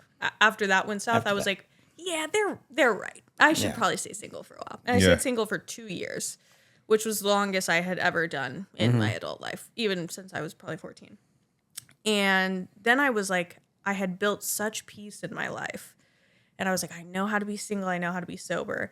And then I got into a relationship. And then I was like, oh, fuck. When someone holds a mirror up to me, it's harder than if I'm just living alone. I never have to talk to anyone. Like, I go to work and I come home. And I can do that soberly. Yeah. But being in a relationship, I think it just brought up so much fear in me that I didn't know still existed. But anyways, I landed on a normie because I had dated a bunch of other people in recovery, and I think they're great. And I would probably, again, if the opportunity presented itself at that time. But I was like, damn, we're really all so crazy. Yeah. Like, maybe it would be good if I just like dated someone who was a little less crazy than I am. Yeah. But yeah, now I just feel like it's an opportunity to grow. Like being in a relationship it has shown me parts of myself that now I've been sober for long enough where I feel comfortable in like making some changes. But I think fucking they're right about maybe waiting to date a little while after you get sober. Yeah. Yeah. I don't think I dated for a year. Oh, did you really? Yeah. Now, I met Destiny early in her recovery, and I was like, we should definitely date. Yeah. Don't listen to what all they're saying. Fucking your sponsors are stupid. And yeah, so I'm the captain now. and then she was trying to leave me. I was like, just move in. Yeah. We're gonna make this work. Yeah. That's so funny. Matter of fact, quit your job. Fuck it. Yeah. Nah, but I think it depending on where you are and where the person is. Yeah. Right. Because I've seen people date and relapse together. Yeah. I've seen people break up and both of them relapse. Right. And then I've seen people break up and not relapse. And I've seen people, I think the thing about, especially when you work a good program, is I think that we discover so much about ourselves that we've hidden for such a long time. And like, I just had to do some reevaluating on myself because I think I'm the greatest person. I think I'm the greatest guy out there. Yeah. Like, I do so much for you and I do this. But then I still show up in terrible ways and I still put myself first in so many different things. And I had to do a lot of self-reflection here recently. And I think that's something that we learn in a good program to where we're always working on ourselves. Yeah. Right. And I think the day that you stop working on yourself that's the day that you stop growing for sure. Mm-hmm. And that's the day where, you know, maybe someone bringing something to my attention won't offend me, where now it will offend the shit out of me because I'm not working on myself consistently. Yeah. So I think that's something that we learn in recovery, especially if you're working a good program, to where you've grown more probably in these 3 years than you ever have. Yeah. And it's probably not even close. Not even fucking Not close. even fucking close. It's like really the person crazy. that you were at 25 to where you are now is that, like, you became you were already a woman, but you became a woman. Yeah, right? I was a baby. Yeah. I was a baby in woman's clothing for sure. Yeah. And it's crazy because, like, kind of like you're saying, getting into a relationship after not having been, and I felt so good about myself. Like, at that time I was like, I am crushing it. Like, I'm really just like so recovered. Things are going great. And then I get into a relationship and immediately I'm like, I'm looking at this person who has done nothing wrong to me. And I'm like, you're going to fuck up. And then I'm going to and it's going to be so hard for me to stay sober when you fuck up. And I was like, oh my God, like, I am really dealing with some stuff I didn't know about. Like, you've done nothing and I'm so mad. Yeah. And so scared. And like, it is just a further opportunity to grow and to see the things that like can't crop up when you're just by yourself. Yeah. It's like, I'm not afraid of anyone hurting me when I've not allowed anyone close enough to hurt me. 100%. And that's, I think, you know, that's probably why they say the 1 year thing, is because if I had felt those feelings earlier on, and maybe I felt those feelings because I had waited for so long, where I was like, I fucking earned my peace and you're gonna ruin it. Yeah. He's like, meanwhile, I'm literally just sitting here. Yeah, that's That's why I'm girls- watching football. I was like, you're gonna fuck up everything I worked for. that's why girls get mad at dudes for shit they did to them in their dreams. Yeah, exactly. It's literally that. I don't fucking understand. I'll never fucking understand that. I actually got that phone call earlier today. I got it the other day. Destiny had a terrible dream. She and I was got like, yelled "Why at." were you fucking do me? that. Why are you so mean to me in my dream?" And I was like, "Well, I woke up. I was pretty nice, I think." But In it's reality, like we can now see that in you. yeah, It's like whatever you did, it's like I have a memory of you doing it. Yeah. it was I know you terrible. didn't, but did you? She's like, she had a dream that I tried to sleep with one of her relatives. Ooh. And her relative was all about it. Yeah. And I was using meth in the dream. Oh. And I didn't think I was doing anything wrong. And her relative was like, he's not doing anything wrong. It's okay. And so we were making her feel crazy. Oh, And she's like, you know, I'm like, are you going to ask if I ever fucking thought about your person in any way? No, what the fuck? She's like, well, that's a terrible dream. And I don't know why. I was like, it's a fucking dream. How dare you, first of all? That's fucked up. yeah. No, first of all, keep it going. All right. But like, you know, Leonardo that she DiCaprio knows. played a piece of shit in fucking Django Unchained. And I would never date Leonardo DiCaprio.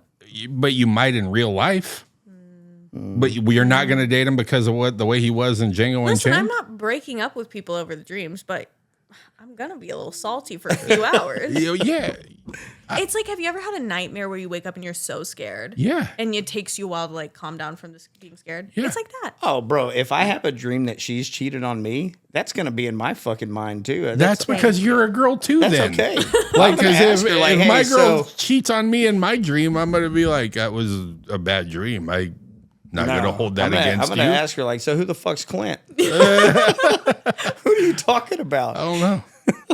It came to me in a vision that I should be It was worried about God. Clint. God came to me. That's kind of how it feels sometimes. It's like, I don't know, because we're taught, I think maybe women are taught more than men that like your dreams mean something. Yeah, again, you guys are you got a lot more going on. You're way smarter. I get That's it. why I drank. I understand. Yeah. So, Bridget, how do people find you? And it's not very hard.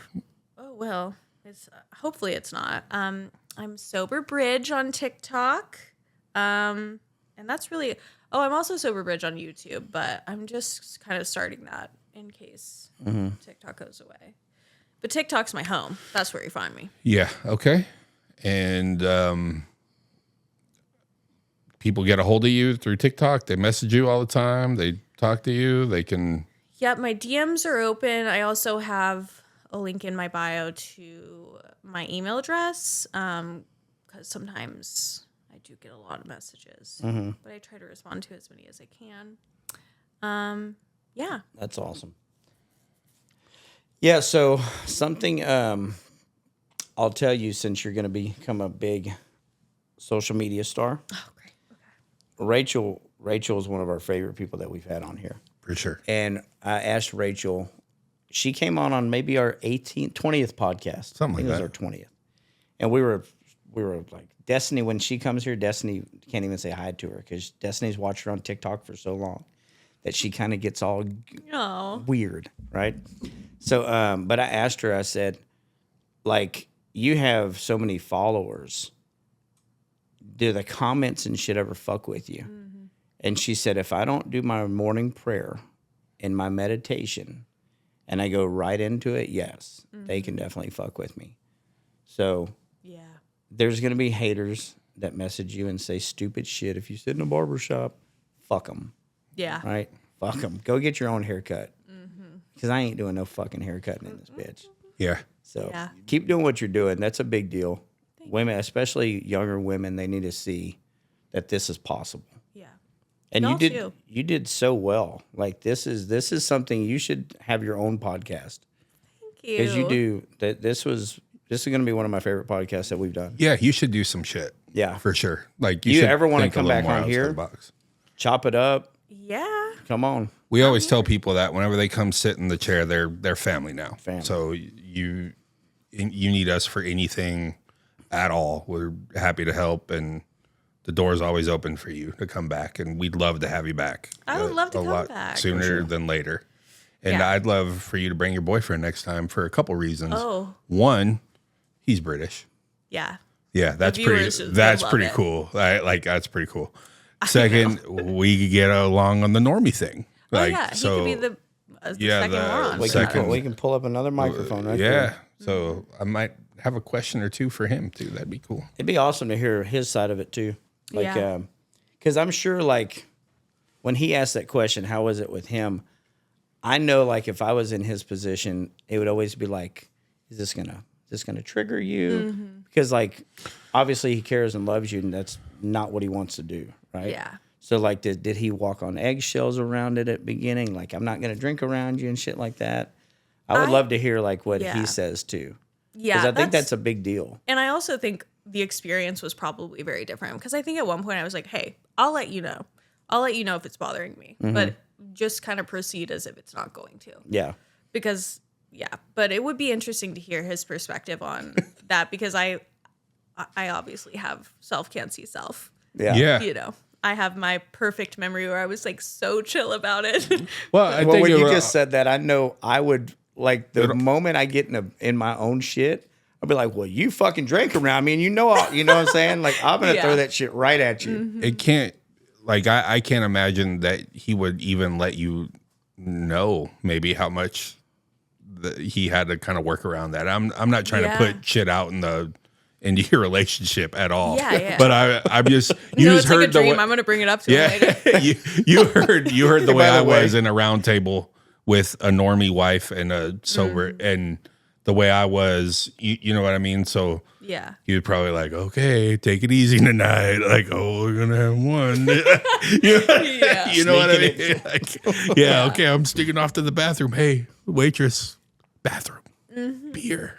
Like, you know, Don't tell her that. Now she's going to be like, hey, by the way, motherfucker. again, I'm putting. No, yeah. Nah, we're just I'm basically painting a course. cartoon in the air right now. I'm just Literally. I just have a No one could ever secretly drink around me. I would Yeah. absolutely know immediately. yeah. I wrote the book bet. on secret drinking. Yeah, I bet. Anytime someone's in the bathroom too long, I'm like, let me smell your breath. Yeah. Bro, when I went back for Thanksgiving to my family's house before I got sober, and I showed up 5 hours late, right? Right, as you do. And because I stopped in Houston, I knew a drug dealer there. He's got a daughter. I have a daughter. They can play while we do what we got to do. Well, then for Christmas the next year, I didn't show up at all. I was like, hey, my car broke down. I'm taking pictures. I disconnect my headlight, and I'm taking pictures. Like, one of my headlights went out. I don't want to drive. It's raining. Like, I'm doing all some drug shit. And my nephew, who at the time, and I'm still very close with, he was my favorite of all the family. Mm-hmm. And he called me and he's like, hey, I just want to let you know, like, I used to always look up to you, and you became a piece of shit drug addict, right? And so, of course, I'm offended because my car's really not working, motherfucker. So we're arguing back and forth, and I'm throwing shit at him, and he's telling me shit. But I'm just, like, trying to cut him any way that I can. And he's telling me stuff that's all true, right? And that was the Christmas right before the New Year's that my daughter's mom said I was using. Mm-hmm. So because I had gotten that argument with him, that was like one of the final straws where I was like, I just like my favorite person in my family, I just trashed, right? Yeah. And you asked earlier, is there something anyone ever said, right? And that was the talk that I needed. Mm-hmm. I needed for someone in my family to say, you are a piece of shit. Yeah. And you just disappointed everybody. And you're disappointed. And before I went to rehab, you're supposed to make amends when you go through the steps. I had to call him and let him know that I was going. Mm-hmm. And it was a really good conversation. He said, man, I'm so proud of you. You've always been my hero. And he said, in the best letter that anyone's ever wrote me, he wrote me when I was in rehab. And I still have it. And in the letter, it just said, how much he's always looked up to me, and how even during my addiction, I was such a good dad, and that I'm about to be the best dad of anyone he's ever known. And that was my, I go back and read that letter all the fucking time, because that was a letter that I needed to hear. And it was somebody that I hurt. That was my favorite person in my entire family. Yeah. So, yeah. So I'm glad that your sister told you, man, that had to take some unselfishness, right? And it's wild because, my brother, he gets it. And he was the one who was a hard ass with me. Right. He was like, you can't keep doing this. Like, I think he literally said, like, you're going to give our parents a heart attack, and, like, that's going to be on you. Yeah. Which, like, sounds so harsh, but, like, I fucking needed to hear that, too. So he tried everything. But my sister, having never understood anything, she's, like, so normal. It's crazy. She, like, my whole family's a little crazy. She's not. She's, like, so successful, like, has a family. She's a little crazy, too, because we all are. She's, in our like, own crazy way. in response to our crazy. Right. Like, that's the only neuroses she has, is, like, if someone gets too emotional, she's, like, chill. But her, like, utter confidence that I would be able to do it, I just needed to. It was like I didn't know where it was coming from, and I honestly thought she was, like, misguided. I was like, I don't know where this, like, I don't know why you believe this so wholeheartedly, because I don't. But I think about that all the time. It's like she was the one who was always advocating for, like, no, we have to trust that, like, she will get there. She'll get there one day, when everyone else was ready to give up. Like, yeah. Well, I mean, you think about it, like, I'm going to let you miss my wedding, and I'm going to believe that you can do this. Yeah. Like, the amount of belief she had in you. Yeah. It's insane. It's crazy. Yeah. It's insane. That's good shit. Because anybody would just say, just come to my fucking wedding and don't miss it. Yeah. Because you're not going to get fixed anyways. Yeah. Just come and just breathalyze yourself at the end. Just come black out. It's not going to, but at least you'll be there. No, she was like, no, you need to go do this, and you need to save yourself. Yeah. Big up. Big up to her. That's a great sister. Yeah, she fucking is. My family slaps. I got lucky with them. They're great. They're really great. They put up with my shit for so long, man. It's crazy. I hope my TikTok does take off so that I can just give them some money. I can get really rich and just spread it out and, repay everybody. That's what we're supposed to do. Even more than that, like, even if you don't, and you will, I have confidence in that, but even if you're just out and about and they have somebody walks up to you and says how important what you're doing to them, and for them to see something like that, that's probably all they'd ever need to see. So, and your family's seeing it too. Your family's seeing it, but I'm just saying, having a moment like that where you went and found another Bridget, and pulled that back. So it's crazy how, like, we can't feel that. Like, I wanted those people that helped me to know how much they saved my life, but, like, I can't I could never imagine that like I could do the same thing for someone else, but I have to keep trying. But you're going to. And that's and like, I'm sure you have already. Yeah. You just but- don't know it. Well, think about it like this. It's they did that with you so you can go do that for someone else. it's all just right? a chain, man. That's all it is. Yeah. I've got a shirt that says, is it this one? No. It says, God didn't pull you out of the fire so you could run off. He pulled you out so you can go help as many people pull them out as well. And that's what we're supposed to do. Like, we're not supposed to get recovered and just ride off in the sunset. In my opinion, some people do that, and that's okay. Yeah.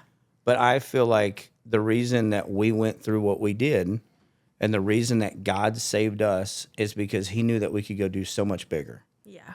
And that's what we're supposed to, in my opinion. I'm not saying everybody should do that, but I feel like he pulled me out of the fire so I could go pull other people out. Yeah. And I can go help other people become dads or become sober or whatever it is that they're trying to do that they don't think that they can do because we didn't think that we could do this. No. There's no fuck. Dude, I did an 8-ball of meth every day. And what's funny is you said that someone says, well, I don't drink as much as you did. I used to always say, well, I've slowed down so much. Like, I've cut back a lot. And I never cut back. If anything, I just upped it. Right? But that was the shame that I felt when people were like, are you still doing an 8-ball a day? God, no. No, I'm only doing a gram these days. Yeah. Cut back way, way more than what I've ever. And I never did. Right. But that's what, in my opinion, that's what recovery is. It's getting recovered and then going and saving and helping as many of God's kids that we possibly can, our brothers and sisters. And you're doing it. You're doing it. And you're super dope. Like it's a good time watching you. slap. Yeah, You know what I'm saying? you slap. You're part of the slapping family Slap that family. you belong to. No, that's awesome. You're on your way to something special here, and can't wait to say that we were part of it in some sort of little tiny baby way. Well, y'all too. This shit's really cool what you're doing. Thank you. Thank you. Thank you. Appreciate it. Well, now you're part of the crew, and we got to solidify that here in a moment when you sign our fucking wall. Oh, best believe. Yeah. I'll be signing. So yeah, just like that, I guess. 2 addicts and a moron. Yeah, 2 addicts and a moron. We're out of this. Just motherfucker. reach out to Sober Bridge TikTok if you need her. She will respond. Reach out to us too. Yes, That's reach out probably to a us. cool thing to say. Yeah, reach out. Hit the buttons love for it. her and us and all of that. DM Moron. He loves it. Yeah. Loves that shit. We're out. See you guys later.